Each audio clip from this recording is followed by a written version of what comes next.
Today, I would like to talk about the friends and the family that we've lost during critical illness. Some family and friends just don't know how to help, I found. So the way that they help is kind of by walking away. They don't know what to say. They don't know what to do. So they tend to kind of just leave your side. And a lot of them do this, I found, because they don't want to make you cry. And I find that's really sad because as critically ill patients that have gone through trauma, we need to cry. We need to talk it out. Crying is healing, I found. And when loved ones and friends leave your side, it doesn't give you that opportunity to heal. And that's been really, really hard for me to deal with. A lot of friends and family just don't know what to say. They don't know what to say to somebody that's, was vibrant and working and active. And then all of a sudden she wakes up and she's paralyzed. So that's been quite a learning experience. Something that, again, we've talked about that we don't learn in grad school. Hi, everyone, and welcome to the Missing Link for SLPs podcast. I'm Maddie, your host, speaker, and very passionate speech-language pathology advocate. You are listening to the Speechless SLP series with Vanessa Abraham, and you get a unique perspective in each one of these episodes on her journey being the speechless SLP in the ICU bed, unable to talk.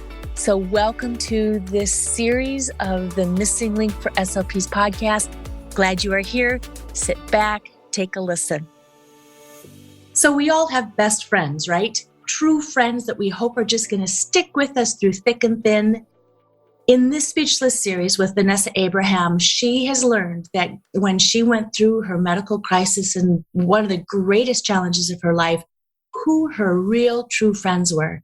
And today we're going to be talking with Ashely Reed and Vanessa Abraham.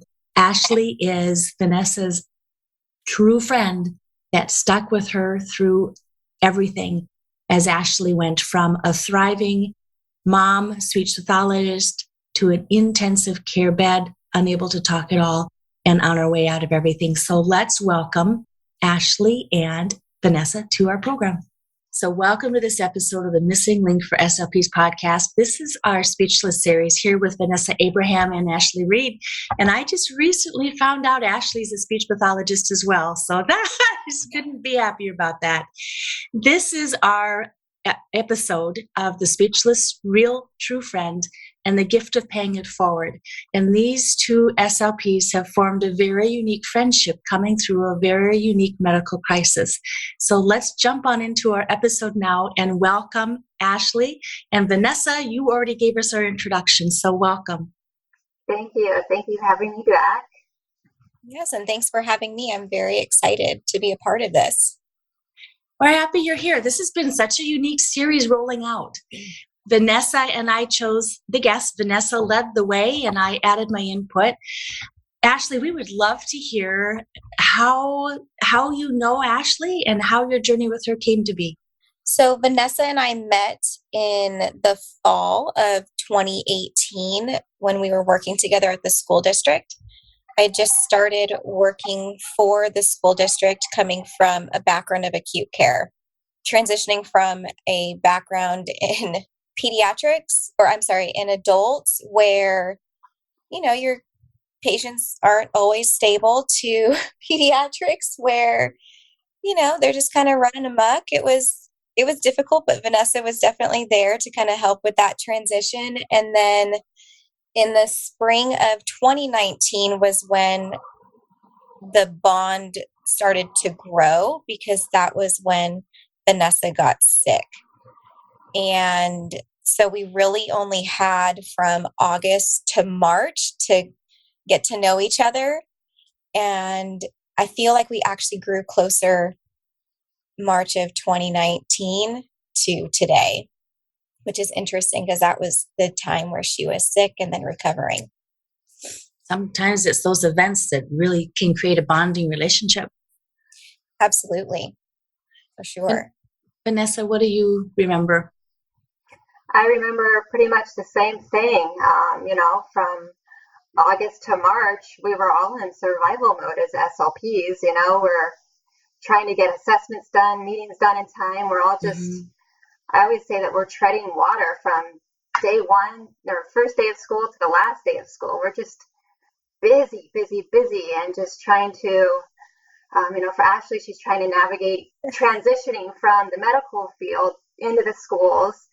It's a crazy, crazy time. And then, as I said in my previous podcast, March came and boom, it hit me. And next thing I know, I'm in ICU. Well, and what's wild about it is in March of 2019, we actually had the opportunity to go to CASHA. Our district was paying for us to, go to CASHA, get our continuing education hours and courses and hold a booth there for recruitment. And a lot of us went because we're like, we need a break. And so we went to CASHA, and I actually was with Vanessa at CASHA just days or even like a week before, she went down. So it was wild seeing her in that capacity. And then not even, less than 2 weeks later, she was in ICU, intubated. I love how your friendship starts off with Vanessa giving to you, Ashely, helping pull you on to this setting. And then when the tables turn, it seems like without a hesitation, you were there back for her. And those are some of the best friendships. The genuine, I give to you, you give to me. Back to what I was saying before, some people don't know how to help. And I think Ashely, I know she's one of those people that knows how to help. She knows how to rise to the challenge and wants to help, saw a need, and she knew too that her knowledge and her expertise would help my family. Well, and I think as an SLP, when one of your own goes down, it hits you in a totally different way because they're then placed in the position of going from a clinician to a patient. And that alone is a transition. But then going from a walking and talking clinician to a nonverbal and just paralyzed patient, that in itself is just, it rocks your world. And then when it's somebody that is so close to home, it hits even harder. And then as a mother, you're like, oh my gosh, let's add another layer. Like, how many layers is this cake? Like, I have that vision of Sleeping Beauty, when the fairies are trying to hold up all those layers of the cake with the broomstick, because it's just getting so high. And like, that's what it was like. It was just like there was one layer after another when it came to Vanessa's illness. And it was just, everything hit so hard. And there were a lot of tears from the team who had been there for a long time. And it was really intense. I think my medical SLPs kind of felt that way too, of seeing me laying there, even though they didn't know me prior, but that whole thought of, wow, that could be me. How easily that could be me. You wake up one day and you're fine and you're a busy working mom, and the next day you wake up and, wow, I don't feel very good. It's paralyzed. Right. And that was another piece of it that I just remembered is, so when I worked at the hospital, during my clinical fellowship year, there was another SLP that had just finished her clinical fellowship. So I came on right after her, and her and I became close, and we would, hang out, we'd have lunch together every day. We'd hang out outside of work. And then she actually moved to San Diego. And she had moved to one hospital, and then she had gotten hired on at UCSD Medical Center. But her and I stayed connected, and I don't know if it's just the SLP way or what, but, we make so many connections along the way. And for me personally, I like to continue to keep up with people that I've met along the way. And so with this SLP, I stayed in contact with her when she went to San Diego. And just, not too long later, Vanessa gets this diagnosis, and then we find out that she's getting transferred to San Diego, and not just San Diego, to UCSD. And so I contacted my friend and I just said, hey, here's what's going on. One of us is coming. One of us is being taken there. Please, like, I had the chills, like, just saying it, like, yeah, you gave me goosebumps. She is one of us. Like, we need to take care of her. And she was on it, and she's an amazing SLP. And she, just listened and grabbed on and never looked back. And she was super helpful in that process too. But it was just that, things coming full circle of that never would have happened had I not left the hospital and joined the school district, kept in contact with her. And then it was just really neat how everything kind of came together in a way to help one of our own. Just those connections. And that SLP that is at UCSD that Ashely is referring to will be on the show. So that's exciting. Excellent. So that's going to come full circle. Yep. Another podcast as part of our series. So two other speech pathologists coming on. So they were talking behind the scenes while I was in my first ICU setting. So they were talking behind the scenes. Ashley's letting her know that this is what's going on. So yes, with permission, of course. Yes. Right. As always. So it was just, there was enough information being shared that was allowed to be shared. Because, in those situations, it's really hard. You don't want to cross any ethical lines and ethical boundaries. So, I mean, that was hard too. When you know somebody that's treating your friend, but you can't share all of that information. I mean, that was a whole other layer. Right. Yeah, my husband was very involved too at this point, talking with people, keeping the communication open, because he knew that my SLP team back at my school site was a valuable source of information. He knew that, wow, a lot of these girls have, like Ashely, have worked in the medical setting. So he was leaning on them for a lot of advice as well. Yeah. Go ahead.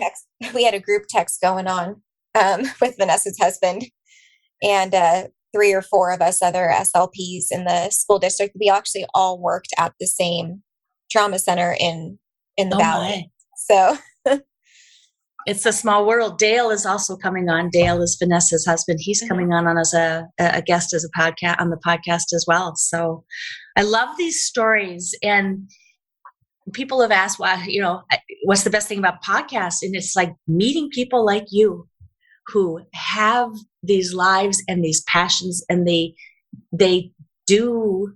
feel, they love, they care, and they give. It's incredible. So Ashely, you helped Vanessa's husband navigate the rehab world.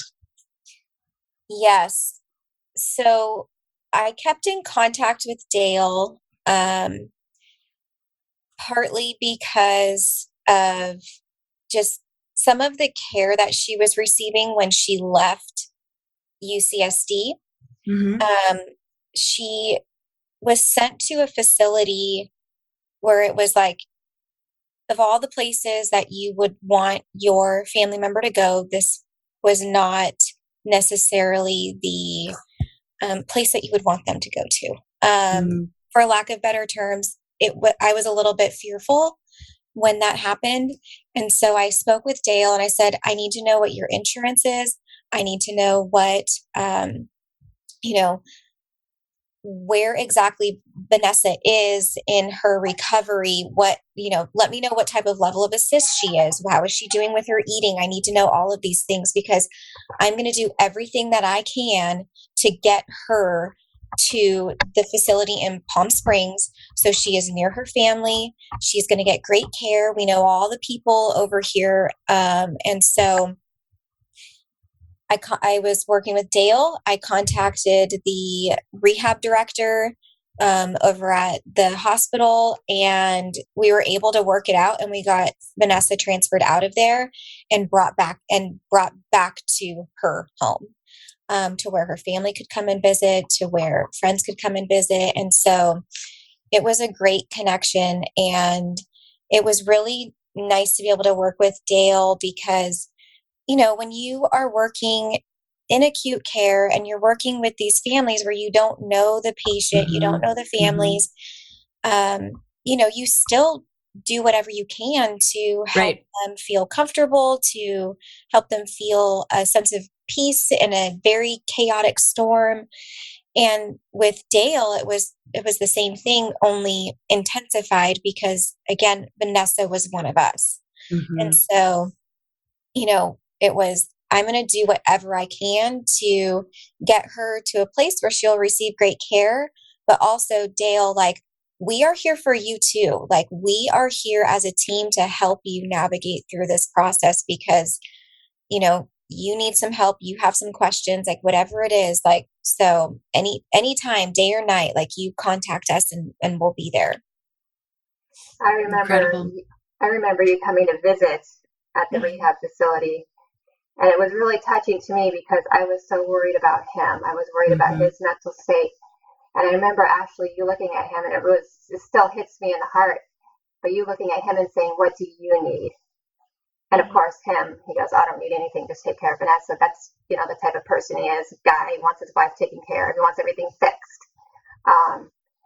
But I was so grateful for that because that took a little bit of load off of me thinking, okay, I don't have to worry about him. Ashely's asking him what he needs. Now I can focus on making sure my daughter's taken care of with my parents. I think that was just huge because as SLPs, we treat the whole family in some of these situations. Right. And I think that's where the uniqueness of being an acute care therapist comes in because, when you're in that place of, you have your patient in the ICU bed, like, pre-COVID, those patients weren't alone. They had family members present. And so you are not only there to help rehab the patient, but you're there to also educate the family and be there for the family.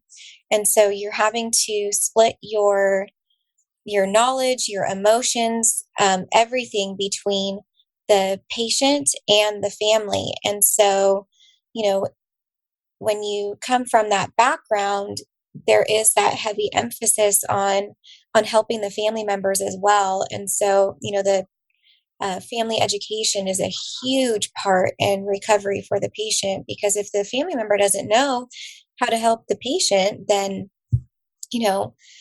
they're going to, they could potentially walk out of there feeling lost and confused and just, even more burdened than when they went in.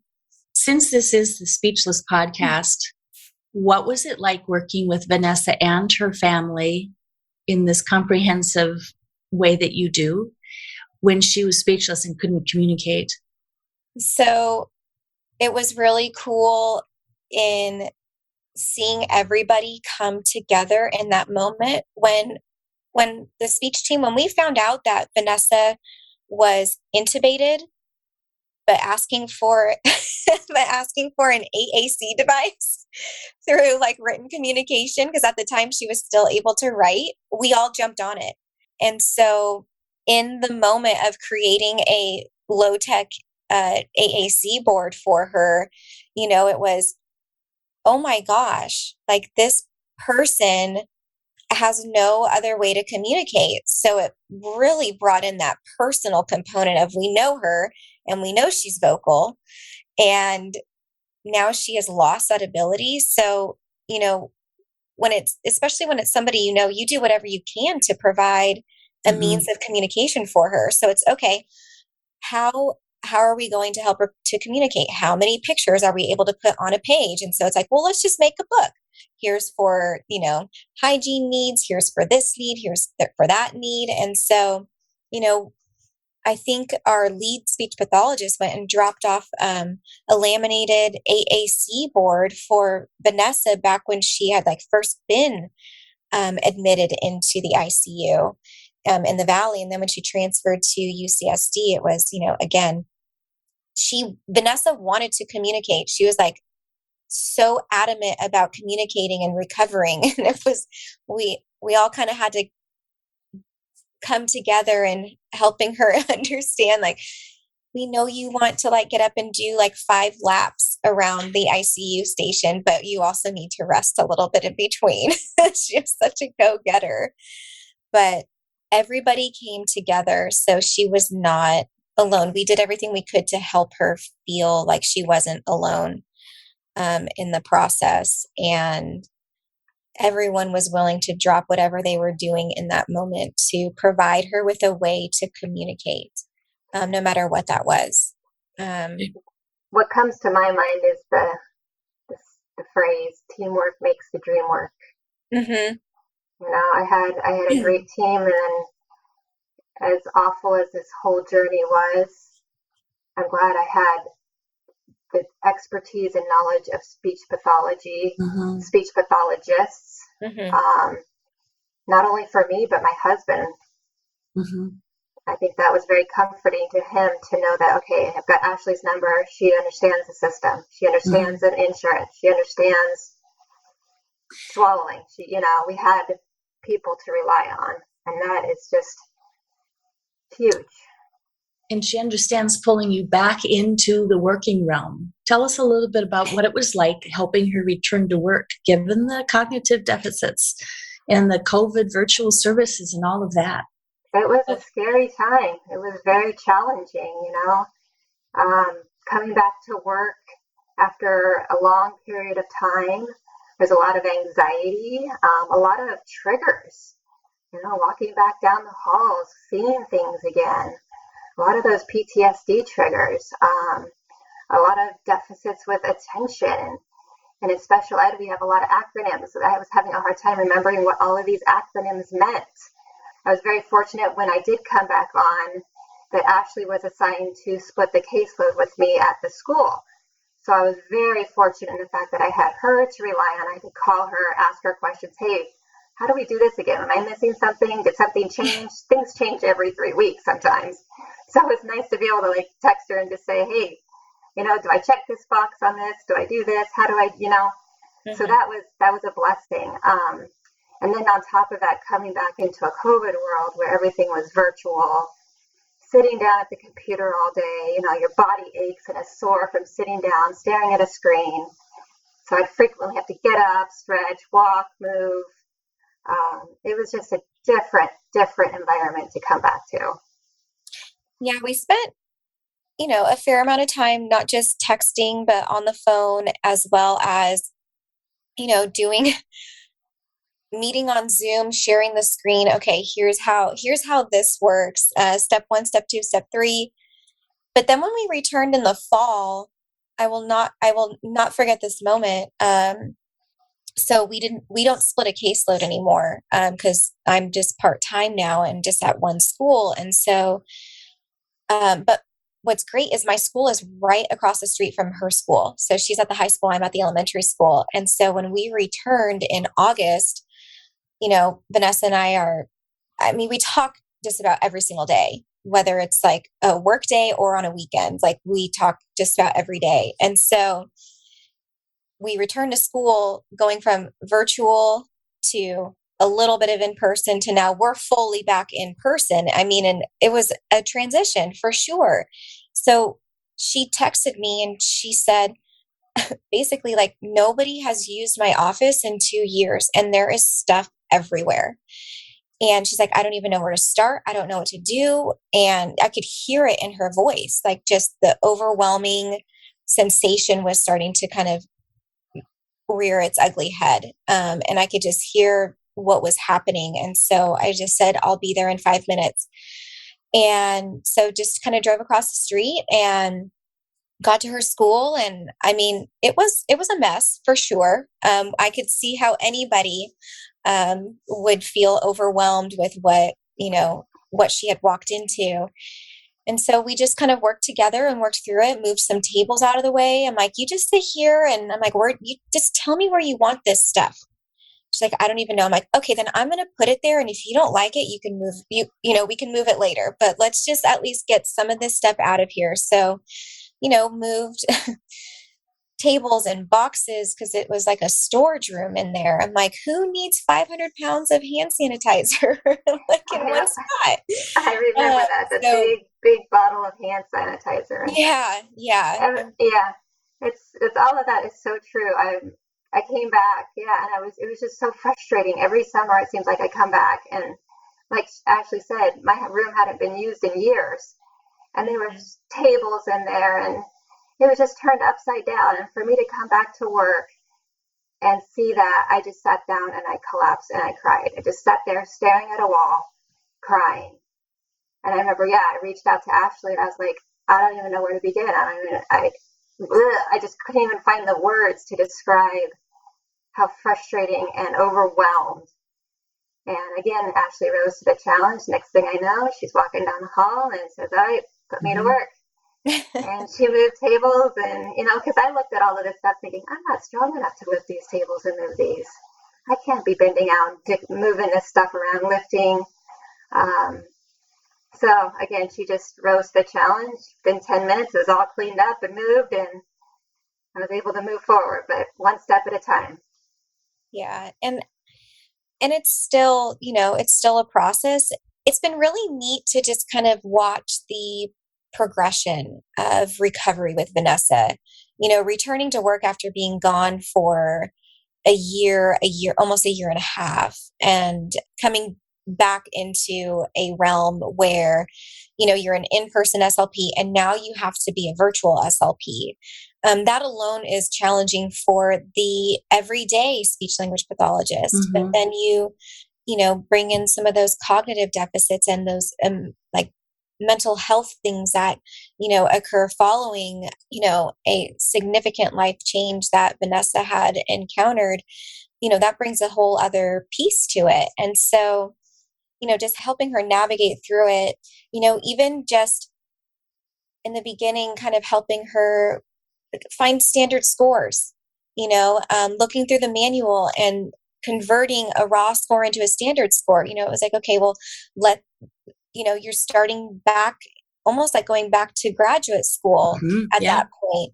And now, it's, she's able to not only find those standard scores on her own, but, write the reports and, do all the case managing abilities. And so, she went from not being able to score a protocol to now being able to test and score the protocols. And so it's been really neat to have a front row seat to her recovery, and such a blessing and an honor to, walk alongside her in it and to, hey, I have a quick question. Okay, call me, and helping her walk through that. She has persevered through so much, and it's been amazing to see how far she has come. And I know that there are days where she's just doesn't feel like she's, enough or adequate, but it's like, no, like you are so much more than where you think you are. And she alone has changed the way that I practice. I was just going to ask that. Yeah. How has this changed the way you approach being a speech language pathologist? Yeah. So, as I've said many times, when it's one of your own that goes through something like this, it really changes your outlook and your perspective, and it makes you so much more grateful for the things that we have. As a speech language pathologist, there is a lot of power that comes with that role, whether it's in acute care or in public education or in private practice. We are not just treating patients, we are evaluating, we are diagnosing, and then we are coming up with appropriate treatment plans for them. But what this experience has done for me personally is I feel like it's made me even more empathetic and has brought in a more personal component, as far as just being more sensitive to having those difficult conversations with whether it's an adult patient or a family member. It's really helped me to explain things in a way where the person understands the diagnosis, but then also it has helped me to remain more patient while having those difficult conversations, and building in additional time to allow for those moments of tears and those moments of questions. So final question. This time has gone by fast. From each of your perspectives as true friends, what advice would you give to another friendship that's going through trials like this? What do you want others to know about how to feel and how to help? Not how to feel, how to help, what to say, what to do. Honestly, I think just your presence alone goes a long way. Mm-hmm.